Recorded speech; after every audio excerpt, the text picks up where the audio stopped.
Perkenalkan, saya Argia Aril Firdaus dengan 3 digit NPM akhir 146. Perkenalkan, nama saya Rafael Aditya dengan PM akhir 205. Perkenalkan, nama saya Randy Arif Dwi Laksono dengan NPM belakang 296. Perkenalkan, nama saya Valentino Dipta dengan nomor NPM akhir 337. Nama saya Avinera Prabadiansyah dengan NPM akhir 354. Baik, yang pertama, dalam video review materi ini, materi pertama adalah dari week 9, yaitu mengenai audit planning atau perencanaan audit. Ada 3 alasan utama mengapa auditor harus merencanakan penugasan dengan benar. Yang pertama, untuk memungkinkan auditor memperoleh bukti yang cukup dan tepat sesuai dengan keadaan klien yang sebenar-benarnya. Dan yang kedua, untuk membantu menjaga biaya audit tetap wajar dan tidak bengkak pada akhirnya. Dan yang ketiga, untuk menghindari kesalahpahaman dengan klien atau auditi. Dalam tahapan perencanaan penugasan audit, ada 8 langkah yang harus diambil sebelum melakukan perencanaan audit dan merancang pendekatan audit, yang mana adalah sebagai berikut. Yang pertama adalah menerima klien dan melaksanakan tugas perencanaan audit awal. Yang kedua, memahami bisnis dan industri klien. Dan yang ketiga, melakukan prosedur analitis pendahuluan. Dan yang keempat, menetapkan penilaian pendahuluan tentang materialitas dan materialitas kinerja. Dan yang kelima, mengidentifikasi risiko-risiko signifikan karena penipuan atau kesalahan. Yang keenam, menilai risiko inherent. Yang ketujuh, memahami sistem pengendalian internal dan menilai risiko pengendalian perusahaan. Dan yang ke-8, menyelesaikan audit keseluruhan strategi dan rencana audit. Dan yang selanjutnya adalah materi dari week 10, akan saya jelaskan lebih lengkapnya dalam slide berikutnya. Materi berikutnya adalah materi dari week 10 yang berisikan 2 chapter, yang mana chapter pertama adalah Internal Control and COSO Framework, dan yang kedua adalah Assessing Control Risk and Reporting on Internal Control. Nah, sistem penilaian internal terdiri dari kebijakan dan prosedur yang dirancang untuk memberikan jaminan atau assurance yang wajar kepada manajemen bahwa perusahaan mencapai tujuan dan sasarannya dengan tepat dan baik. Dan ada 3 tujuan utama dalam perancangan sistem penilaian internal yang efektif. Yang pertama adalah keadilan pelaporan, yang kedua efisiensi dan efektivitas, dan yang ketiga kepatuhan terhadap hukum dan peraturan. Auditor memiliki tanggung jawab yang mencakup pemahaman dan pengujian penilaian internal atas pelaporan keuangan suatu perusahaan. Nah, selanjutnya adalah COSO Framework. COSO Framework memiliki 5 komponen penilaian internal yang dirancang dan diimplementasikan oleh manajemen untuk memberikan keyakinan yang wajar bahwa tujuan penilaian akan tercapai, yang meliputi lingkungan kontrol, penilaian risiko, aktivitas pengendalian, informasi dan komunikasi, serta pemantauan atau monitoring. Setiap komponen berisi pengendalian yang dirancang untuk mencegah atau mendeteksi dan mengoreksi kesalahan penyajian material dalam laporan keuangan. Dan yang selanjutnya adalah dari chapter 11. Baik, chapter berikutnya. Untuk audit laporan keuangan, auditor perlu memahami desain dan implementasi pengendalian yang relevan dengan audit untuk mengidentifikasi dan menilai risiko salah satu material. Selain memahami desain pengendalian internal, auditor juga harus mengevaluasi apakah pengendalian tersebut telah diimplementasikan atau tidak oleh perusahaan. Dan standar audit mengharuskan auditor untuk memperoleh dan mendokumentasikan pemahaman mereka tentang sistem pengendalian internal untuk setiap audit. Auditor umumnya menggunakan 3 jenis dokumen untuk memperoleh dan mendokumentasikan pemahaman mereka tentang desain pengendalian internal, seperti narasi, bahkan alur, dan kuesioner pengendalian internal. Setelah memahami desain dan implementasi pengendalian internal, auditor melakukan penilaian awal terhadap risiko pengendalian sebagai bagian dari penilaian keseluruhan auditor terhadap risiko salah satu material. Penilaian ini merupakan ukuran harapan auditor bahwa penilaian internal akan mencegah terjadinya salah satu material atau mendeteksi dan meperbaikinya jika telah terjadi. Banyak auditor menggunakan matriks risiko pengendalian untuk membantu proses penilaian risiko pengendalian untuk tujuan audit yang berkaitan dengan transaksi, saldo, dan pengungkapan. Auditor menggunakan penilaian risiko pengendalian dan hasil pengujian pengendalian untuk menentukan risiko terdeteksi yang direncanakan dan pengujian substantif terkait untuk audit laporan keuangan.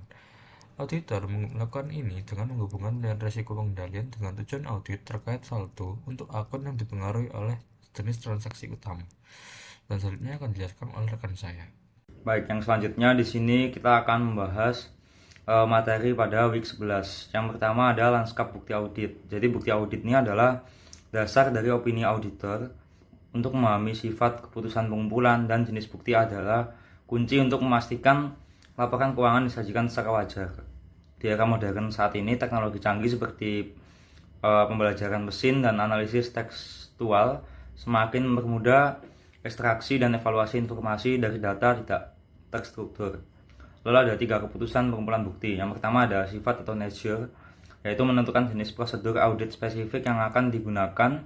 Ini merupakan instruksi detail bagi auditor untuk memperoleh bukti yang dibutuhkan secara akurat. Lalu yang kedua ada luas atau extent, yaitu menetapkan ukuran sampel yang akan diuji dari total populasi. Keputusan ini juga mencakup metode pemilihan item, acak nilai terbesar, dan lain-lain yang paling representatif.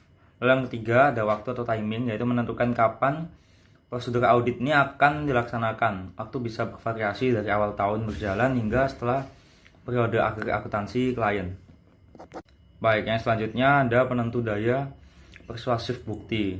Yang pertama ada kesesuaian atau appropriateness. Nah, itu merupakan ukuran kualitas bukti yang hanya dapat ditingkatkan dengan prosedur yang lebih relevan dan andal, yang meliputi relevansi, independensi penyedia, pengendalian internal, objektivitas, dan lainnya. Nah, jadi untuk relevansi sendiri yaitu merupakan bukti harus berkaitan langsung dengan tujuan audit yang sedang diuji. Lalu untuk independensi penyedia yaitu informasi dari pihak luar lebih andal daripada sumber internal. Lalu untuk pengendalian internal yaitu jika kontrol efektif, bukti klien menjadi lebih dapat dipercaya. Nah, lalu untuk objektivitas ini bukti objektif, misal saldo bank lebih kuat daripada pertimbangan subjektif.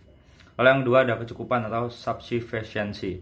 Jadi kecukupan ini berkaitan dengan kuantitas bukti yang dinilai dari kecukupan ukuran sampel dan pemilik item yang tepat, yang meliputi ukuran sampel yaitu ditentukan oleh ekspektasi auditor terhadap potensi kesalahan dan efektivitas pengendalian klien. Lalu ada pemilihan item, yaitu sampel yang mewakili item bernilai besar atau berisiko tinggi lebih meningkatkan kualitas pengujian. Lalu yang terakhir ada efek gabungan, yaitu daya persuasif penuh tercapai saat kesesuaian dan kecukupan dievaluasi bersamaan.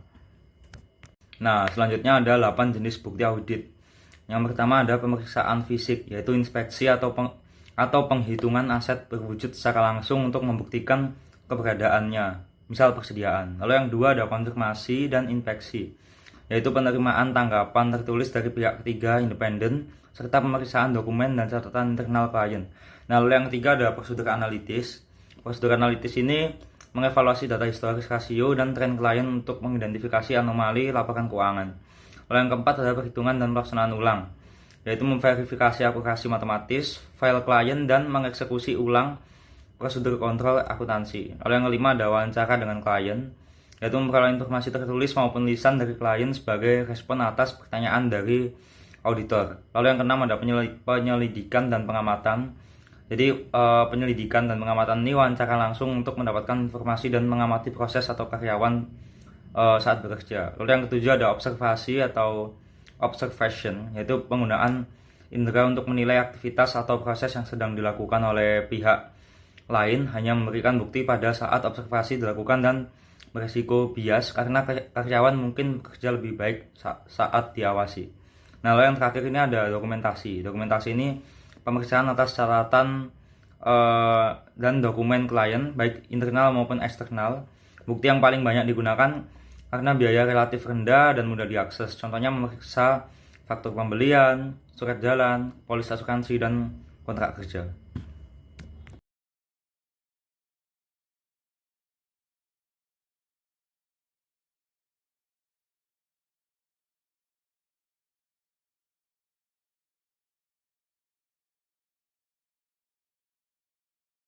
Baik, pada kesempatan ini saya akan menjelaskan terkait dengan kertas kerja pemeriksaan audit eksternal.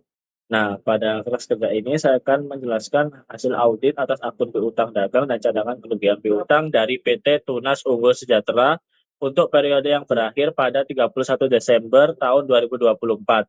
Nah, tujuan pemeriksaan ini adalah untuk memastikan bahwa saldo piutang dagang yang telah dijadikan dalam laporan keuangan telah mencerminkan nilai yang wajar, benar-benar ada, dapat ditagih, serta telah disajikan sesuai dengan standar akuntansi yang berlaku. Nah, pada bagian atas kertas kerja terdapat informasi administrasi audit, yaitu nomor order audit, pihak yang membuat dan mereview kertas kerja, serta tanggal penyelesaian pekerjaan audit.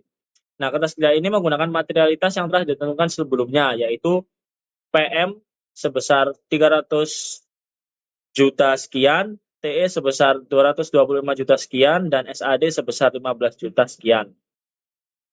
Nah, berdasarkan data klien yang telah diperoleh, saldo piutang dagang sebelum audit atau unadjusted balance sebesar 16 miliar 140 sekian. Nah, selama proses audit ditemukan beberapa penyesuaian yang dicatat dalam jurnal koreksi audit, yaitu jurnal nomor 1 sampai dengan jurnal nomor 5. Dengan total koreksi sebesar 400 juta, 300 juta, 9 juta, 175 juta, 9 juta, 175 ribu, 500 juta, 1 miliar, 279 juta 500 ribu rupiah, 769 juta 75 ribu rupiah, dan 20 juta rupiah. Nah, setelah seluruh koreksi dilakukan, saldo piutang dagang yang telah diaudit atau audited balance menjadi 16 miliar 140 juta 736.500 rupiah. Nah, untuk akun cadangan kerugian piutang sendiri, saldo sebelum auditnya itu sebesar 81 juta sekian. Auditor telah menemukan perlunya penyesuaian sebesar 20 juta sehingga saldo setelah proses audit menjadi 61 juta 278 juta 541 rupiah. Penyesuaian ini dilakukan untuk memastikan bahwa estimasi kerugian piutang telah mencerminkan risiko piutang yang tidak tertagih secara lebih akurat. Nah, dalam melakukan pemeriksaan atas akun piutang dagang, auditor ini melaksanakan beberapa prosedur audit, yaitu yang pertama meminta dan memeriksa buku besar pembantu piutang, yang kedua melakukan konfirmasi piutang kepada pelanggan, yang ketiga menelusuri berita acara penerimaan kas atau dokumen pendukung lainnya, yang keempat memeriksa dokumen penjualan sebagai bukti terjadinya transaksi, dan yang terakhir adalah mendokumentasikan seluruh hasil pengujian dan temuan audit ke dalam kertas kerja. Baik, di sini saya akan melanjutkan penjelasan saya terkait dengan kertas kerja.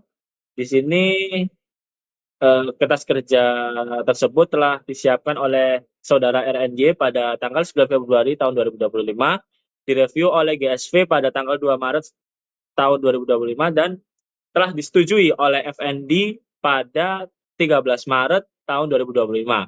Nah, klien dari kami yakni PT Tunas Unggul Sejahtera. Nah, tujuan dari audit ini adalah untuk meyakini bahwa saldo piutang yang tercatat di pembukuan perusahaan telah sesuai dengan jawaban konfirmasi dari para pelanggan. Nah, untuk prosedur pertama, kami meminta buku besar pembantu piutang dan juga melakukan sampling atas piutang di atas batas materialitas. Nah, untuk prosedur kedua, kami mengirimkan adanya surat konfirmasi piutang kepada seluruh pelanggan. Nah, setelah itu kami akan membandingkan jawaban pelanggan dengan saldo menurut catatan klien.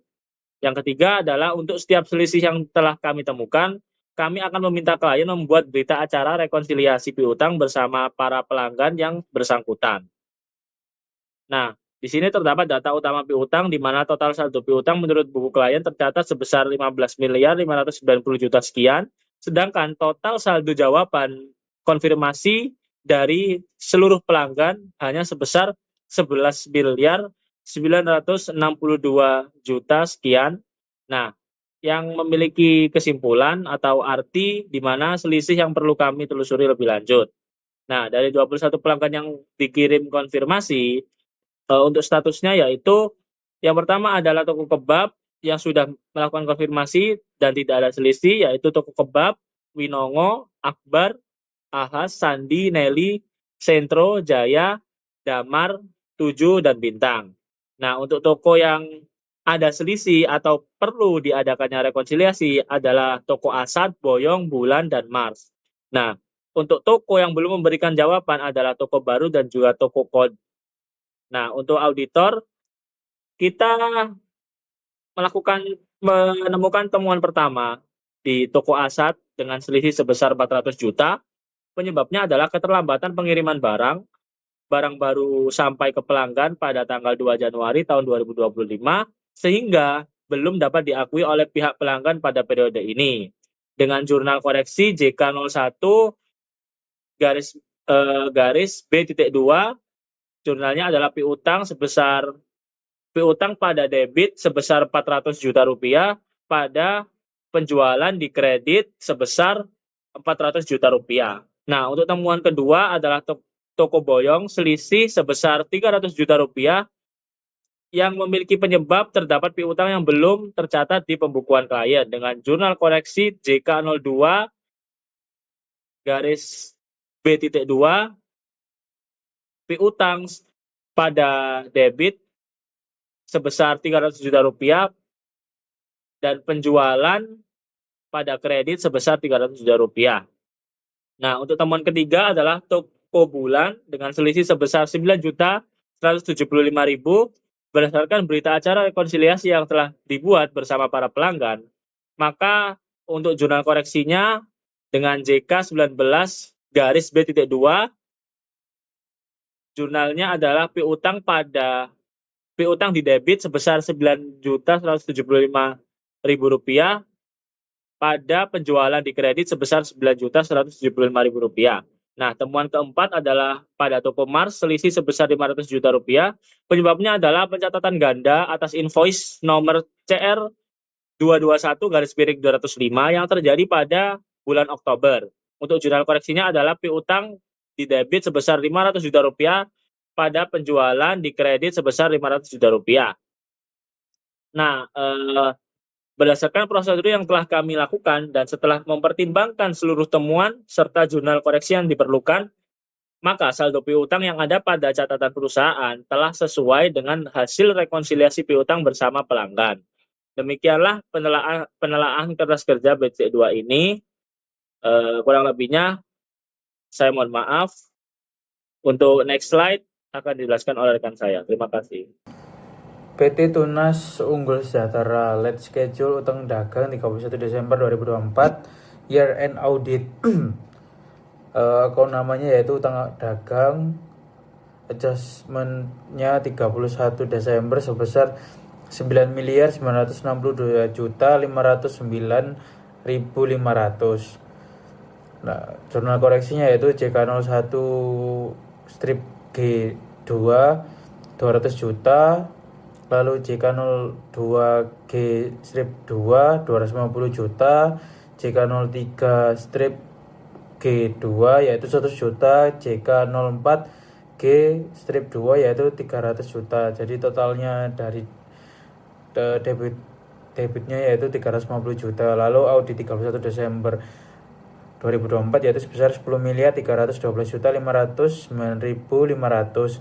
Audit 31 Desember 2023 yaitu 9.986.836.605. Diferensinya yaitu 325.670.895 rupiah dan persentasenya itu 3%. Control Register of Account Payable Confirmation Dealer Bestone sebesar 550 juta. Keterangannya yaitu setelah mengirimkan konfirmasi piutang kepada pelanggan klien, pihak manajemen tidak menerima jawaban atas konfirmasi piutang. Lalu yang kedua yaitu supplier dagang sebesar 850 juta, tidak ada koreksi. JT Radial Distributor 640 juta, supplier Yokohama 560 juta, JG Distributor sebesar 600 juta, supplier Rajin 450 juta, supplier Siwon 650 juta, PT Karet A 900 juta, PT Baja Hitam 120 juta, dan kreditnya 150 juta, supplier Evo 1 miliar, PT Seger 750 juta, supplier Rama 512, 500,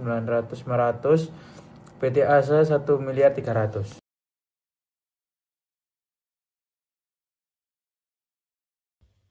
Nah, saya akan menjelaskan tentang laporan HG itu tentang pertemuan pada week 14. Nah, kegiatan ini dilaksanakan sebagai upaya untuk mencapai tujuan yang telah ditetapkan pada tahapan perencanaan, yaitu yang kertas kerja tadinya. Nah, seluruh rangkaian kegiatan dilakukan sesuai dengan prosedur dan jadwal yang telah disusun sebelumnya. Dalam pelaksanaannya, berbagai sumber daya dimanfaatkan secara optimal untuk mendukung tercapainya target yang diharapkan. Proses pelaksanaannya juga melibatkan koordinasi antara pihak terkait guna memastikan tiap tahapan dapat berjalan secara efektif dan efisien. Nah, berdasarkan pelaksanaan yang telah dilakukan, kegiatan ini berhasil menghasilkan berbagai capaian yang mendukung tujuan organisasi. Hasil yang diperoleh tunjukkan bahwa sebagian besar target dapat capai sesuai dengan indikator yang telah ditetapkan, dan itu memberikan manfaat secara operasional. Kegiatan ini juga berkontribusi terhadap peningkatan efektivitas, efisiensi, dan kualitas proses kerja yang menjadi fokus utama pelaksanaannya. Nah, selama pelaksanaan, kegiatan terdapat beberapa kendala yang memengaruhi efektivitas proses, baik yang berasal dari faktor internal maupun eksternal. Kendala tersebut meliputi keterbatasan sumber daya, penyesuaian jadwal kerja, serta beberapa hambatan teknis dalam pelaksanaannya. Meskipun demikian, berbagai langkah perbaikan telah dilakukan sehingga dampak kendala dapat diminimalkan. Hasil evaluasi menunjukkan bahwa pelaksanaan kegiatan tetap dapat berjalan sesuai tujuan yang telah ditetapkan. Terima kasih, itu adalah penjelasan yang sudah saya berikan, akan dilanjutkan oleh teman saya.